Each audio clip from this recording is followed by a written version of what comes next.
Hi friends, welcome to அக்கா sorry creatives. Friends, இன்றைக்கி வீடியோவில் நம்ம என்ன பார்க்க போகிறோம் அப்படின்னா, ஒரு ப்ரைடல் ப்ளவுஸ், நல்ல கிராண்டான ஒரு ப்ரைடல் ப்ளவுஸ் வந்து நம்ம எப்படி மேக்கிங் பண்ணுறதுன்னு பற்றி பார்க்க போகிறோம். இப்போ பிகினர்ஸ் வந்து ஸ்டார்டிங்கில் வந்து நீங்கள் வந்து ஒரு கிராண்ட் ப்ளவுஸு, ஒரு ப்ரைடல் ப்ளவுஸ் எடுக்கணும்னா உங்களுக்கு கொஞ்சம் பயமாக இருக்கும். நம்மளால் முடிக்க முடியுமா, நம்ம பார்த்துட முடியுமா இந்த ஒர்க்கை அப்படின்னு. நம்ம வீடியோ பாருங்கள், கட்டாயம் உங்களால் முடியும். அதுக்கு தான் ஃப்ரெண்ட்ஸ் உங்களுக்கு நான் ப்ரைடல் ப்ளவுஸ் வந்து ஸ்டார்டிங்லேருந்து நான் வீடியோ எடுத்திருக்கேன். இப்போ வந்து நம்ம கிராண்ட் ஸ்லீவ் ஒர்க்கு தான் நம்ம பார்க்க போகிறோம். இந்த கிராண்ட் ஸ்லீவுக்கு பேக் நெக் டிசைனும் நம்ம எப்படி பண்ணலாம், டசில்ஸு ஹேங்கிங்ஸ் எப்படி பண்ணலாங்கிறதையும் நான் உங்களுக்கு காட்டியிருக்கேன். ஃப்ரெண்ட்ஸ், நம்ம வீடியோ பாருங்கள், உங்களால் வந்து ப்ரைடல் ப்ளவுஸ் வந்து மேக்கிங் பண்ண முடியும் ஈஸியாக. நம்ம சேனல் வீடியோஸ் பிகினர்ஸ்க்கு வந்து ரொம்ப யூஸ்ஃபுல்லாக இருக்கும் ஃப்ரெண்ட்ஸ். ஸோ நம்ம சேனலை சப்ஸ்கிரைப் பண்ணி பாருங்கள், நம்ம சேனலுக்கு சப்போர்ட் பண்ணுங்கள், லைக் பண்ணுங்கள், ஷேர் பண்ணுங்கள், கமெண்ட் பண்ணுங்கள். வாங்க ஃப்ரெண்ட்ஸ், வீடியோக்குள்ளே போகலாம். இப்போ பாருங்கள், நம்ம ஸ்லீவோட எட்ஜில் அந்த லைனுக்கு வந்து நம்ம ஜரி போடுறோம். ஃபஸ்ட்டு நம்ம எப்பயுமே ஜரி போட்டு ஆரம்பிச்சுக்கலாம். ஜரி போடும்போது நீள நீளமாக இல்லாமல் குட்டி குட்டியாக போடுங்க, பார்க்க நல்லா லுக்காக இருக்கும். பக்கத்தில் குத்துனீங்கன்னா செயின் நல்லா உருட்டாக குட்டி குட்டியாக வரும், குண்டு குண்டாகவும் அழகாகவும் இருக்கும், பார்க்க நீட்டாகவும் இருக்கும். பாருங்கள், நம்ம செயினுக்கு அப்புறம் ஸ்டோன் ஒட்டுறோம். ஸ்டோன் காயறதுக்காண்டி, கேப் விடுறதுக்காண்டி நான் ஸ்டோன் ஒட்டுறேன். ஸ்டோன் காயறதுக்கு கொஞ்சம் டைம் வேணும் இல்லையா? ஸோ ஜரிக்கு அப்புறம் நம்ம ஸ்டோன் ஒட்டுறோம். ஸ்டோனும் பாருங்கள், ஸ்டோனை சுற்றி பீட்ஸ் வைக்கிற அளவுக்கு கேப் விட்டு தான் நம்ம ஸ்டோன் ஒட்டுறோம். 2 சுற்று நம்மளுக்கு வந்து பீட்ஸ் வரணும். நம்ம ஜரிக்கு அப்புறமும் ஒரு லைன் பீட்ஸ் வரும். நான் ஸ்டோனை முன்னக்கூடயே ஒட்டி வச்சுட்டா கொஞ்சம் காயிற நேரம் நம்மளுக்கு குறையும் இல்லையா? ஸோ அதனால் நான் முன்னக்கூடயே ஒட்டி வைக்கிறேன். இப்போ பாருங்கள், நம்ம இடையில வந்து பாசி கொடுத்துடலாம், சுகர் பீட்ஸு. ஜரிக்கு அப்புறம் இப்போ நம்ம சுகர் பீட்ஸ் வந்து நம்ம கொடுக்குறோம். நம்ம வீடியோவை கடைசி வரை ஸ்கிப் பண்ணாமல் பாருங்கள் ஃப்ரெண்ட்ஸ். அப்போ தான் நம்ம ப்ரைடல் ப்ளவுஸ் வந்து நம்ம எப்படி மேக்கிங் பண்ணுறோம், ஸ்டார்டிங்லேருந்து போட்டதுனால பிகினர்ஸ் வந்து நீங்கள் தைரியமாக நீங்கள் இந்த டிசைனை வந்து நீங்கள் சூஸ் பண்ணி போடலாம், உங்களால் முடியும். ஸோ நம்ம வீடியோ வந்து ஸ்கிப் பண்ணாமல் கடைசி வரைக்கும் பாருங்கள். அப்போ தான் நம்ம என்னென்ன பண்ணுறோம், எப்படி ஒர்க் பண்ணுறோம், இடையில சொல்கிற அந்த ஆரி ட்ரிப்ஸ் எல்லாம் உங்களுக்கு தெரியும். பாருங்கள், நம்ம ஸ்டோனை சுற்றி நம்ம பீட்ஸ் கொடுக்குறோம். நம்ம ஸ்டோன் ஒட்டும் போதே நம்ம 2 லைன் பாசி 2 சுற்று கொடுக்குறதுக்கு கேப் விட்டோம் இல்லையா?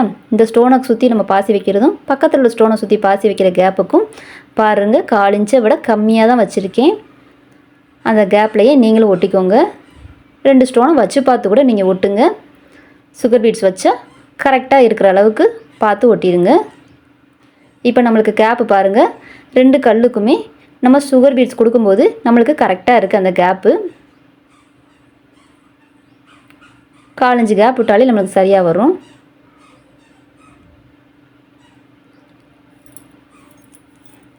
சாரீ வந்து ரெட் கலர் சாரீங்கிறதுனால ரெட் கலர் ஸ்டோன் வந்து திலகம் ஸ்டோன் வந்து நம்ம ஒட்டியிருக்கோம்.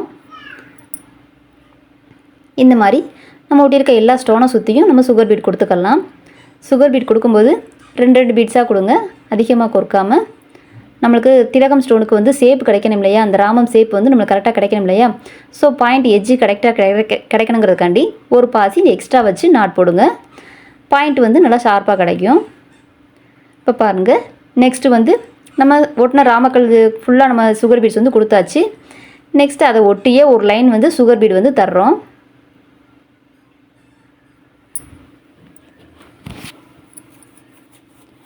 நம்ம ஸ்டோனை ஒட்டியே நம்ம சுகர் பீட் கொடுக்கறதுனால லைன் போடணுங்கிற அவசியம் நம்மளுக்கு இல்லை. ஸோ அந்த ஸ்டோனை ஒட்டியே நம்ம சுகர் பீட் வந்து லைனாக கொடுக்குறோம். 2 பக்கமும் நம்ம ஸ்டிச்சிங்க்கு ஒரு மார்க் பண்ணியிருக்கோம். ஸோ ஒர்க்கு அதுக்குள்ளே இருந்தால் நம்மளுக்கு ஸ்டிச் பண்ணும்போது நம்மளுக்கு மிஷினில் அடிபடாது. ஸோ அதுக்குள்ளேயே நம்ம ஒர்க் பண்ணிக்கிடுவோம்.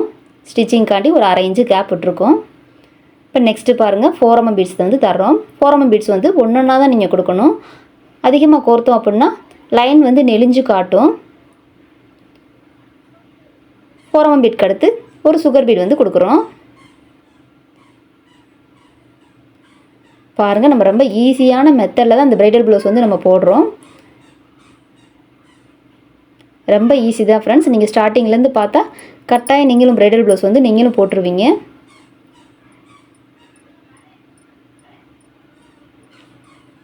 இப்போ நம்மளுக்கு இதுவே ஒரு 1.25 இன்ச்சு கனத்துக்கு நம்மளுக்கு வந்துருச்சு.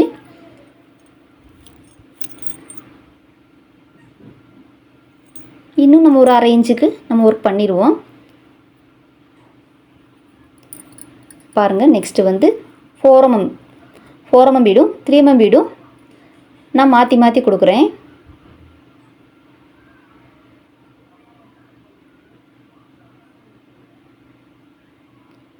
ரெண்டு சைஸும் கலந்து கொடுக்குறோம்.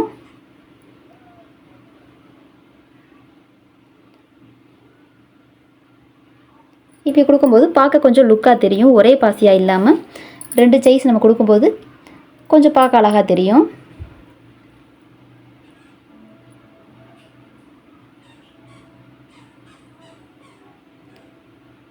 நெக்ஸ்ட்டு பாருங்கள்,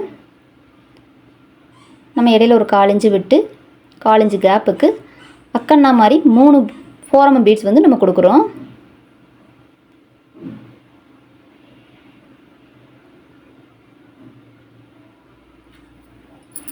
மூணு பீட்ஸ் வந்து 3 mm பீட்ஸ் வந்து அக்கன்னா மாதிரி நம்ம கொடுக்குறோம். கேப்பு பாருங்கள், 1/4 இன்ச்சு கேப்பு தான் நம்ம விட்டுருக்கோம். இதே மாதிரி ஒரே அளவாக கனெக்ட் பண்ணி வச்சுருங்க. சப்போஸ் உங்களுக்கு கேப் கனெக்ட் பண்ண தெரில அப்படின்னா இன்ச்சு டேப்பில் ஒரு 1/2 இன்ச்சுக்கு டாட் வச்சு நீங்கள் போட்டுக்கரலாம். அப்படி போட்டிங்கன்னா அந்த முக்கோணத்துக்கும் இடையில 1/4 இன்ச்சு கேப் வந்து நம்மளுக்கு கிடைக்கும். நீங்கள் 1/2 இன்ச்சு மார்க் பண்ணிங்கன்னா ரெண்டுக்கும் இடைவெளியை வந்து நம்மளுக்கு 1/4 இன்ச்சு கரெக்டாக கிடச்சிரும். பார்க்கையும் ஒன்று போல் அழகாக இருக்கும். இப்போ இந்த ஒர்க்கு வந்து நம்மளுக்கு ஒரு 2 இன்ச்சுக்கு நம்மளுக்கு ஸ்லீவில் எட்ஜுக்கு நம்மளுக்கு 2 இன்ச் அளவுக்கு நம்மளுக்கு ஒர்க் கிடச்சிருக்கு. இந்த மாதிரி இந்த லைன் ஃபுல்லாக நம்ம அக்கன்னா வந்து வச்சுக்கலாம்.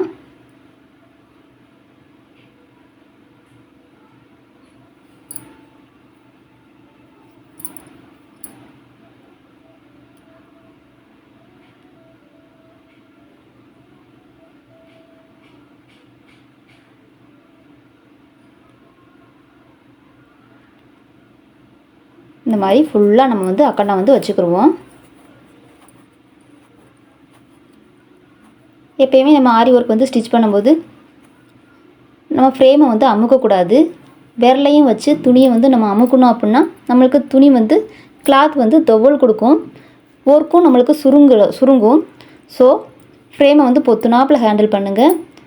அப்போ தான் நம்மளுக்கு ஃப்ரேம் நல்லா டைட்டாக இருக்கும். நல்ல டைட் இருக்கும்போது தான் நம்மளுக்கு ஒர்க் பண்ணால் நம்மளுக்கு நல்ல ஸ்பீடு கிடைக்கும்.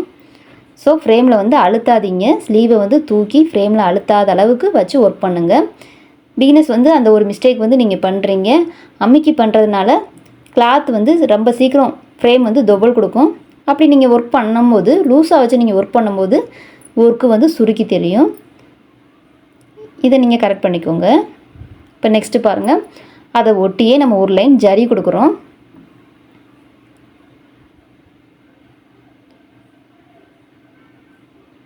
அதுக்கு மேலே பாருங்கள், நம்ம வந்து செக்குடு ஆரம்பிக்கிறோம். பொடி செக்குடு 1/2 இன்ச்சுக்கு நான் ஒரு நோட் அட்டையில் நான் வெட்டியிருக்கேன். 1/2 இன்ச்சு கூட கிடையாது ஃப்ரெண்ட்ஸ், 1/4 இன்ச்சுக்கு ஒரு பாயிண்ட் கூட வச்சுருக்கேன். நீங்கள் இந்த மாதிரி ஒரு அட்டையை வந்து நீங்கள் வெட்டி வச்சுக்கோங்க. இது வந்து நம்மளுக்கு கட்டம் போடுறதுக்கு ரொம்ப வசதியாக இருக்கும். கட்டமும் ஒரே ஷேப்புக்கு கிடைக்கும். அதை நழுவாமல் மட்டும் நல்லா அழுத்தி பிடிச்சிக்கோங்க. பிடிச்சிட்டு மார்க்கர் வச்சு கட்டம் போடுங்க. நம்மளுக்கு ஸ்கொயர் ஷேப் வேணும் அப்படின்னா ரொம்ப சாய்வாக கொண்டு போகாமல் ஓரளவுக்கு சாய்வாக கொண்டு போனால் நம்மளுக்கு ஸ்கொயர் ஷேப் கிடைக்கும். டைமண்ட் ஷேப் வேணும் அப்படின்னா நல்ல சாய்வாக படுக்க வச்சு நம்ம போட்டோம்னா நம்மளுக்கு டைமண்ட் ஷேப் கிடைக்கும். எனக்கு வந்து இப்போ ஸ்கொயர் ஷேப்பு தான் வேணும். ஸோ செங்குத்தை விட கொஞ்சம் சாய்ச்சி வச்சுருக்கேன் பாருங்கள். டைமண்ட் வேணும்னா இன்னும் நல்லா நீங்கள் சாய்ச்சி வச்சிங்கன்னா டைமண்ட் ஷேப் கிடைக்கும். நம்மளுக்கு இப்போ செக்குடு தான் வேணுங்கிறதுனால லைட்டாக சாய்ச்சிருக்கேன். இப்போ நம்ம போடுற செக்குடு வந்து ரொம்ப ஈஸியாக புரியும் உங்களுக்கு. பாருங்கள், அட்டை தான் வெட்டியிருக்கேன் நான். ஒரு அட்டையை வந்து ஆசா வெட்டி கரெக்டாக ஒன்று போல் 1/4 இன்ச்சு ஒரு பாயிண்ட் அளவுக்கு வெட்டி நம்ம இந்த மாதிரி கட்டம் போடும்போது கட்டம் வந்து நல்லா நெருக்கமாக கிடைக்கும். செக்குடு நம்ம பண்ணி முடிக்கவும் பாருங்கள், ஒர்க்கு வந்து ரொம்ப அழகாக இருக்கும். கிராண்ட் லுக்கோட கிராண்ட் ப்ளவுஸாக வரும். அதேமாதிரி ஆப்போசிட் லைன் போடும்போதும் பாருங்கள், ரொம்ப சாய்வாக கொடுக்க வேணாம், லைட்டாக சாய்ச்சி வச்சா போதும். ரொம்ப சாய்ச்சோம்னா டைமண்ட் ஷேப் கிடச்சிரும். இப்போ ஆப்போசிட் லைனும் நம்ம வரைஞ்சிடுறோம்.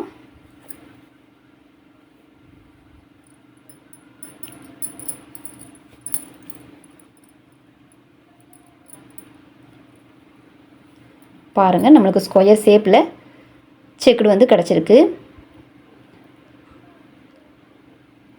இந்த மெத்தடை யூஸ் பண்ணி நீங்களும் கட்டம் போடுங்க. செக்குடு போடலாம். பார்க்க நீட்டாகவும் இருக்கும். ஒரே ஷேப்புக்கும் இருக்கும். இந்த மெத்தட் ரொம்ப ஈஸியாக தான் இருக்கும் ஃப்ரெண்ட்ஸ். இது மாதிரி செக்குடு மட்டும் இல்லை, நம்ம எந்த டிசைன் வேணாலும் இந்த மாதிரி அட்டையில் ஆஸ் மாதிரி வெட்டி நம்ம போட்டுக்கலாம்.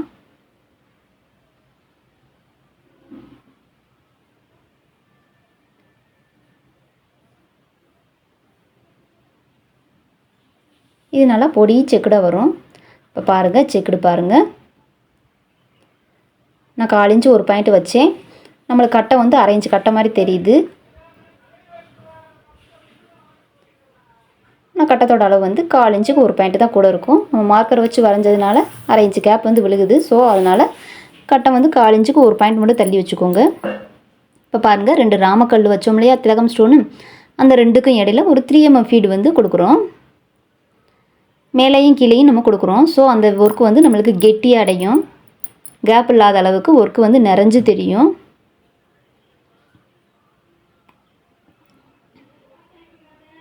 அதுக்கு தான் நம்ம மேலேயும் கீழேயும் 3 mm பீடு வந்து உள்ளே சொருகிறோம்.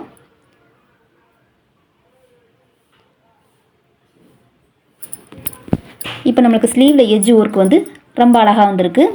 நெக்ஸ்ட்டு பாருங்கள், செக்குடுக்கு வந்து சுகர் பீடு வந்து நம்ம கொடுக்குறோம். சுகர் பீடு வந்து ரொம்ப நெளியாத அளவுக்கு பார்த்து நல்லா டைட்டாக கொடுங்க. பீட்ஸ் வந்து 2 கோருங்க. லைன் வந்து நெளியாத அளவுக்கு பார்த்துக்கோங்க.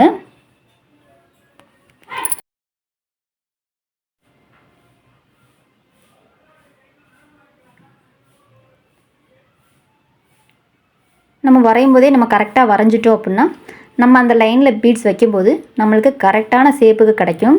ஸோ நம்ம வரையும் போதே நம்ம கரெக்டாக வரையணும், பார்த்து வரையணும். செக்குடு வந்து கரெக்டான ஷேப்பில் ஒரே ஷேப்பாக இருக்கிற மாதிரி நம்ம வரைஞ்சிக்கணும். இப்போ நம்ம எல்லா லைனுக்கும் பீட்ஸ் வந்து நம்ம கொடுத்துக்கலாம்.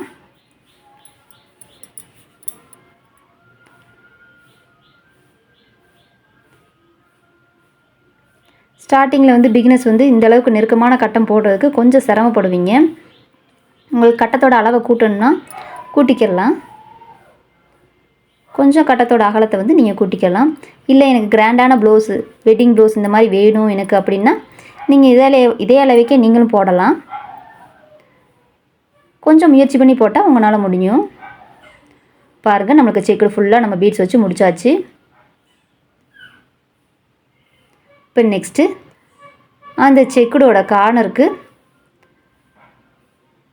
பாருங்கள், 4 பக்கமும் 4 mm பீடு வந்து கொடுக்குறோம்.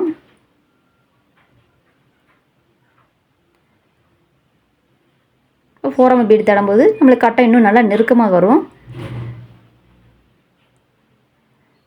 பாருங்கள், இந்த கட்டம் சந்திக்கிற இடத்துல வந்து 4 பக்கமும் நம்ம 4 mm பீடு கொடுக்குறோம். இந்த மாதிரி கிராஸ் பண்ணி போகிறதுக்கெல்லாம் நீங்கள் செல்ஃப் கலர் சோயிங் த்ரெட்டே நீங்கள் யூஸ் பண்ணலாம். அது வந்து ரொம்ப பெருசாக தெரியாது, த்ரெட்டு வெளியில் தெரிஞ்சாலும். ஸோ இந்த மாதிரி கிராஸ் பண்ணுறதுக்கெல்லாம் நீங்கள் சேம் கலர் த்ரெட்டே நீங்கள் யூஸ் பண்ணலாம். சேம் கலர் த்ரெட்டு போட்டு இந்த மாதிரி நீங்கள் வந்து கிராஸ் பண்ணி போகலாம். அதிகமாக கிராஸ் பண்ணி போகக்கூடாது ஃப்ரெண்ட்ஸ். அந்த கட்டத்துக்குள்ளே அந்த 4 பாசி வைக்கிறதுக்கு மட்டும் நம்ம கிராஸ் பண்ணிக்கலாம். அதுக்கப்புறம் நம்ம நாட் போட்டு தான் அடுத்த இடத்துக்கு போகணும், இல்லைன்னா ரொம்ப நூல் தெரியும். பாருங்கள், நம்ம என்ன பண்ணுறோன்னு அந்த கட்டத்தில் 4 பாசி மட்டும்தான் நம்ம கிராஸ் பண்ணி போகிறோம். நெக்ஸ்ட்டு அதோட லாக் பண்ணிவிட்டு அடுத்த இடத்துக்கு போய்க்கிடலாம். இப்போ பாருங்கள், நம்ம செக்குடு வந்து நம்ம முடிச்சிட்டோம். எவ்வளோ கிராண்டான ஸ்லீவ் வந்து நம்மளுக்கு கிடச்சிருக்குன்னு பாருங்கள். ஸ்லீவ் நல்லா பொடி செக்குடாக அழகாக இருக்குது நம்மளுக்கு. நான் சொன்ன மாதிரி அந்த சேம் கலர் த்ரெட் யூஸ் பண்ணதுனால நம்ம கிராஸ் பண்ணி போனது நம்மளுக்கு தெரியல. பாருங்கள், ஒர்க்கு நீட்டாகவும் இருக்குது.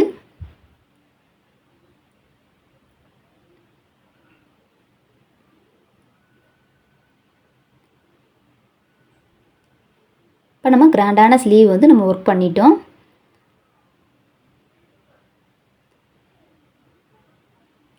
ஸ்லீவ் ரொம்ப அழகாக வந்திருக்கு நம்மளுக்கு.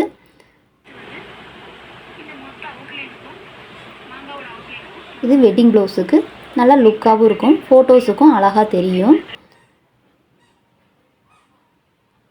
பாருங்கள், அதுக்கு பேக் நெக் நம்ம எப்படி பண்ணியிருக்கோன்ட்டு நம்ம ஸ்லீவில் எட்ஜில் ஒர்க்கு கொடுத்தோம் இல்லையா, அதே ஒர்க்கை தான் நம்ம பேக் நெக்குக்கும் கொடுத்துருக்கோம். எக்ஸ்ட்ரா வந்து புட்டாஸ் தான் வச்சுருக்கோம். புட்டாஸ் பாருங்கள், ஒரு 4mm பீடு வச்சு சுற்றி சுற்றி பாசி வச்சுருக்கோம், அவ்வளோதான். நம்மளுக்கு பேக் நெக்குமே ரொம்ப அழகாக வந்திருக்கு. ஸ்டிச்சிங்காண்டி ஒரு 4-5 செயின் ஸ்டிச் வந்து நான் போட்டிருக்கேன், மிஷினில் அடிபடாமல் இருக்கிறதுக்காண்டி. அதுக்கப்புறம் நம்ம வழக்கம் போல் ஸ்லீவில் நம்ம என்ன பண்ணணுமோ அதே ஒர்க்கை தான் நான் கொடுத்துருக்கேன். ஒரு 2 இன்ச்சு கணத்துக்கு இந்த ஒர்க்கே நம்மளுக்கு ஷோல்டருக்கு வந்துருச்சு அளவாக 2 இன்ச்சுக்கு. அதுக்கு பிறகு இருக்கிற அந்த கேப்புக்கு புட்டாஸ் வந்து நம்ம நெருக்கமாக கொடுத்துருக்கோம். ஸோ பேக் நெக்கும் உங்களுக்கு ஒரு ஐடியா கிடைக்கும்னு சொல்லி தான் நான் பேக் நெக்கும் கொடுத்துருக்கேன். நம்ம இப்படி பண்ணுற அந்த செக்குடு ஒர்க்குக்கு பேக் நெக் எப்படி பண்ணலாங்கிற ஐடியா வந்து உங்களுக்கு நான் கொடுத்துருக்கேன் ஃப்ரெண்ட்ஸ். இந்த மாதிரி ட்ரை பண்ணுங்கள். இப்போ நம்மளுக்கு கப்புள்ஸோட நேம் வந்து ஹேங்கிங்ஸாக வேணும்னு சொல்லி கேட்டிருந்தாங்க. ஸோ ஹார்ட்டின் ஷேப் வந்து நம்ம போட்டிருக்கோம். ஹார்ட்டின் ஷேப்பில் 4 லைன் ஜரி கொடுத்துருக்கேன் அடித்து திருப்புறதுக்காண்டி. சுகர் பீட் கொடுத்து உள்ளே அவங்க நேம் இன்சியல் வந்து போட்டிருக்கு.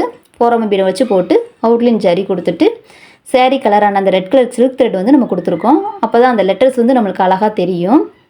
இந்த மாதிரி நீங்கள் ட்ரை பண்ணுங்கள். ப்ரைடல் ப்ளவுஸ் வந்து ஈஸியாக நீங்களும் போடலாம் ஃப்ரெண்ட்ஸ். ஓகே, நம்ம வீடியோ ஃபுல் வாட்சிங்க்கு தேங்க்யூ ஃப்ரெண்ட்ஸ். ஓகே, பாய்.